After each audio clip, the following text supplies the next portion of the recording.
Morning. রোজ তো আমি অনেক কিছু শেয়ার করি, কোথায় যাচ্ছি, কি রান্না করছে, এই সেই কত কি। তো আজকে একটু আমার মর্নিং রুটিনটা শেয়ার করি। মর্নিং রুটিন আর কিছুই নয়, আমি মেডিটেশন করব, এক্সারসাইজ করব, তার আগে একটা কাজ করি আমি। তো চলুন দেখে নেওয়া যাক যে কী করি আমি ফার্স্টে উঠে কী করি। তো দেখার আগে একটা কথা, সাবস্ক্রাইব করা হচ্ছে না কেন? করতে হবে তো, চলুন দেখা যাক। তো ফার্স্টে আমি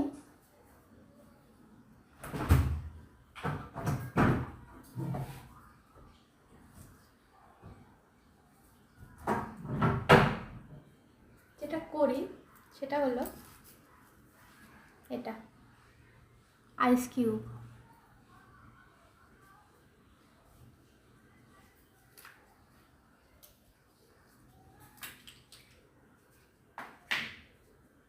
আইস কিউবটা স্কিনে অ্যাপ্লাই।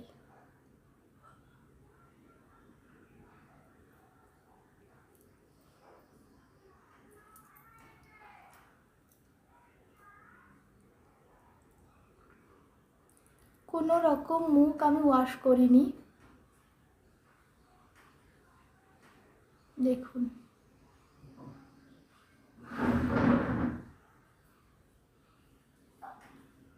ফার্স্টেই আমি এটা অ্যাপ্লাই করি ঘুম থেকে উঠেই। বুঝতেই পারছেন চুলের অবস্থা দেখে, চুলটা আঁচড়ানো না, কোনো মতে বেঁধে চলে এসেছি উঠে ঘর থেকে বেরিয়ে।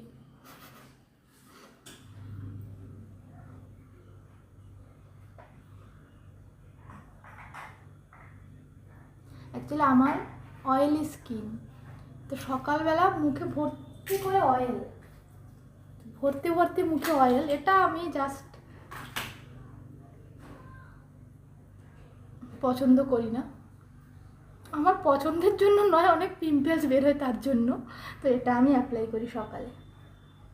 সারা রাত্রির ধরে আমাদের যে মুখের গ্ল্যান্ডগুলো আছে তার যত সিক্রেশন, যত ব্লাড সার্কুলেশনে বাধা দেওয়ার অয়েল, সেগুলো আমি এটাকে দিয়ে ফ্রেশ করে নিই। এবার আমি যেটাই অ্যাপ্লাই করি না কেন মুখে, সেটাই মানে কি বলবো, খুব ভালো হবে, ইমপ্যাক্টটা খুব ভালো আসবে। তো আমি 2 মিনিট ধরে এটা করি। 2 মিনিট নিশ্চয়ই আমি দেখাবো না, আপনারা যদি করেন। যে আইস ফেশিয়ালগুলো হয় সেখানে ডিপ করতে হয় ফেসটা, তো আমি ডিপ করি না, আমি নর্মালি আমার ফেসে এটা অ্যাপ্লাই করি নি।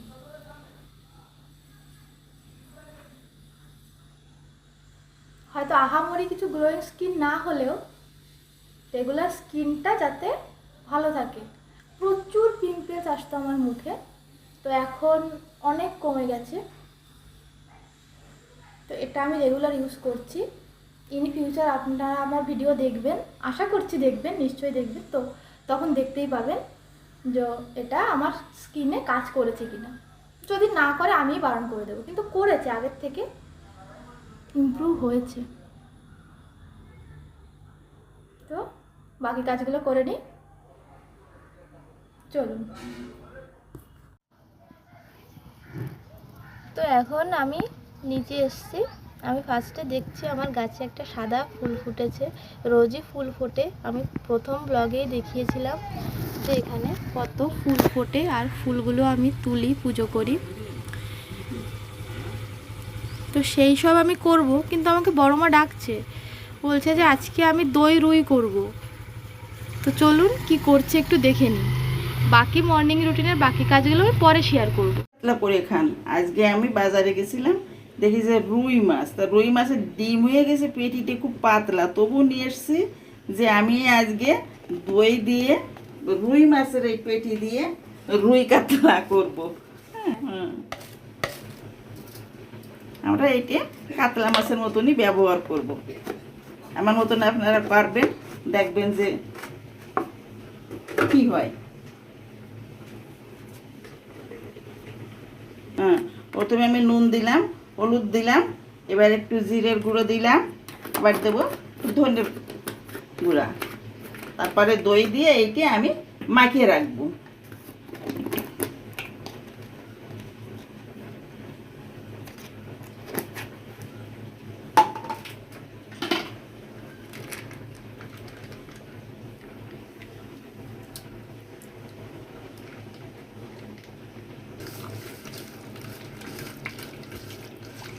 এটি ভালো করে আমি মেখে খানিক সময় রেখে দেব, তারপরে রান্না করব।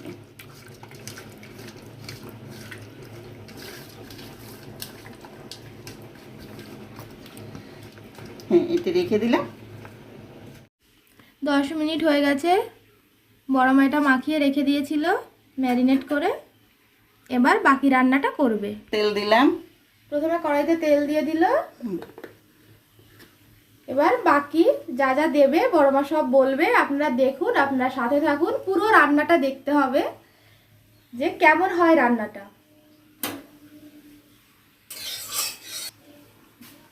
কড়াইতে তেল দিয়ে দিয়েছি, তেলটা গরম হোক, আমি একটা একটা করে মাছগুলো ভেজে নেব।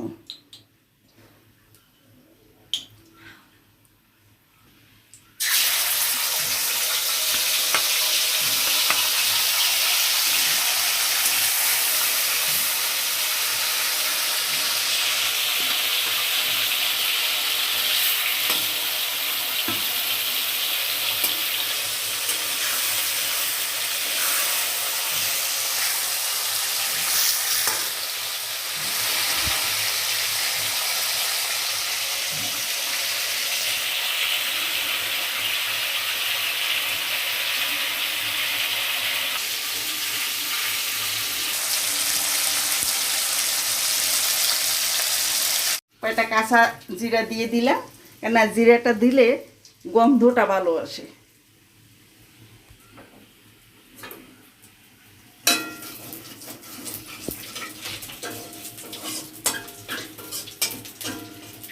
আমি একটু তেল মশলা কম দিয়েই রান্না করি, কারণ অতিরিক্ত তেল মশলা খাওয়াটা তো ঠিক না। আপনারা যদি বেশি খান বেশি দিয়ে করবেন, অসুবিধা নাই।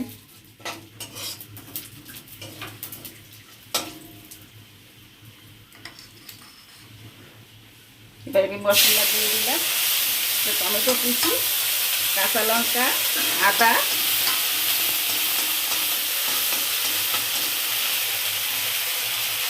ধনিয়ার গুঁড়ো একটু দিয়ে দেবো, যার আমি মাছে দিয়েছিলাম, তবু হালকা একটু দিয়ে দিলাম।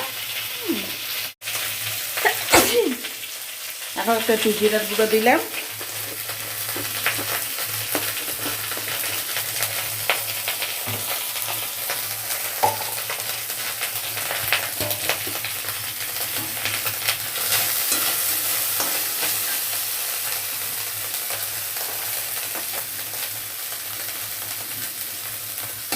তো শক্ত খুব, তবু আমি একটু কষায় নিলাম যে কাঁচা গন্ধটা না থাকে। আমার মশলা কষানো হয়ে গেছে, বেশি মশলা কষালে আবার পুড়িয়ে যাবে, তখন আবার খাওয়া যাবে না। এবার আমি দিয়ে দিব সর্ষে বাটা আর এই যে দই মাখাইছিলাম সে জলটুকু।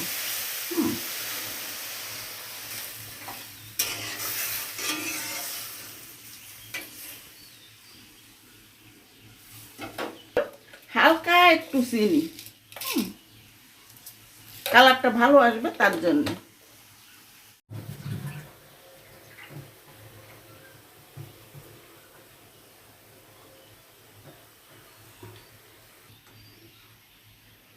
এবার দেখেন ঝোলটা ফুটছে। হ্যাঁ, তারপর আমার হয়ে গেল প্রায়। এবার মাছগুলো, ভাজা মাছগুলো দিয়ে দেব, দিয়ে ঢেকে দেব। মাছগুলো দিয়ে দিয়েছি, এবার একটু ঢাকা দেব, 5 মিনিট পরে নামিয়ে নেব।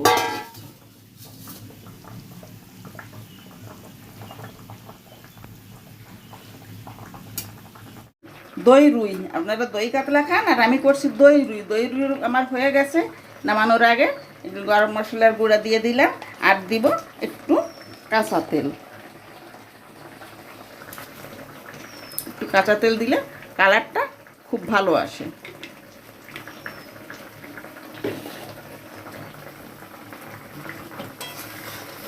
দেখেন কত সুন্দর কালার এসেছে।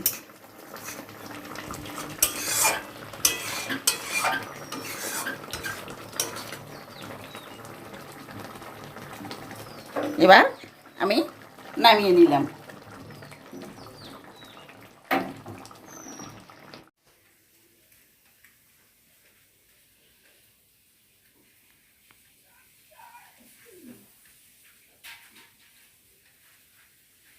দই রুই রেডি।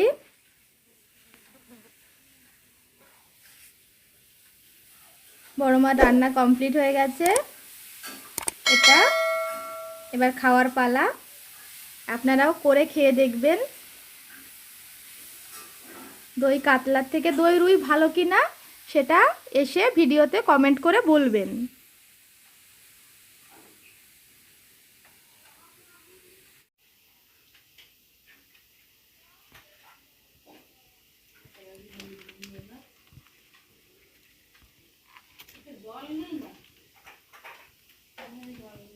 একটু খেয়ে দেখা যাক। ভাত দিয়ে তো আমি খাবো পরে, এখন জাস্ট একটু খেয়ে টেস্ট করব।